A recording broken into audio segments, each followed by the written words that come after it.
Hey guys, LEGO Brick Fan Productions here, and we will be doing the third level, which is with the Uga King, I believe. If you don't know what I'm talking about, you'll see him in just a second. So all you've really got to do is, well, you spawn down this river here. We jumped quite far in the hub from where we went to the second level, and you got to whip that down, climb into his eye, which is quite creative in my opinion. So this scene does... I know a lot of you are like, well, even you are saying that these scenes are ridiculous and didn't happen in the movie, and I'm not saying that they did, because I just really love this game. It was the first game for, you know, like, they had the mini hubs for each of the stories. It was the first game where when you would buy characters, you would walk around, like, they would be walking around and available for purchase instead of going to a library.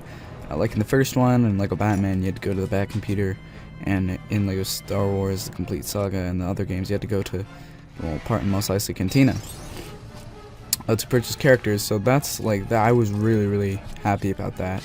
I'm pretty sure that was my favorite part about this game. And then there was also the level builder, which only lasted for 2 games.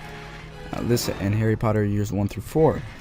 And I personally like it better than this. I might have said this in a previous video, but yeah. And with the characters, they've sort of kept that. In some games, they actually went back to, like in Harry Potter years 5 through 7. Actually, in both the Harry Potter games, they had character tokens, which worked, but I honestly still did. I like the aspect of the tokens that you could put them in chests and stuff like that. Obviously, you can't have a person walking around in a chest, but yeah. So I really just love this game for those aspects. So all you've got to do right here is go to both sides, get the little crown, like, I'm pretty sure they're just the crown, and then the thing is, the head is to display it. And don't step on those panels, you'll get shot, like in the first Indiana Jones movie. So they go up there, you just got to get the other one, which is on this side. And it's pretty self-explanatory what you do. Those spike holes are going to be important for later. So yeah, you've got to finish those, slide those things in, the little grate will open, as you will see.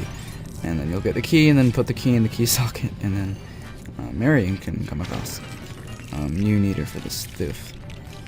But yeah, so far, like, nothing in this part has happened in the, actually really nothing in this whole story, like the main parts of the levels, happens in the movie.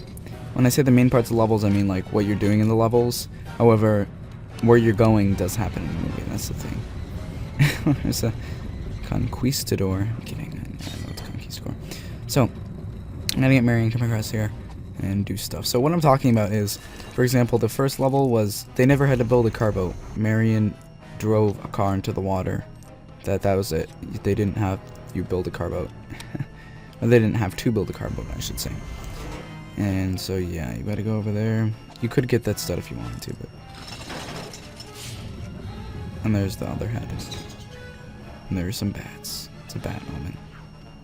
So you can whip that, walk over yonder.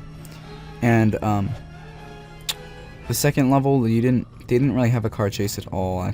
There was no car chase. Basically, they went down the waterfall, and there were cars like trying to follow them, but I mean, yeah, they went down the waterfall, they figured out a way in to the temple, they walked through the temple. The Uga King is not a real character either. I'll just say that now.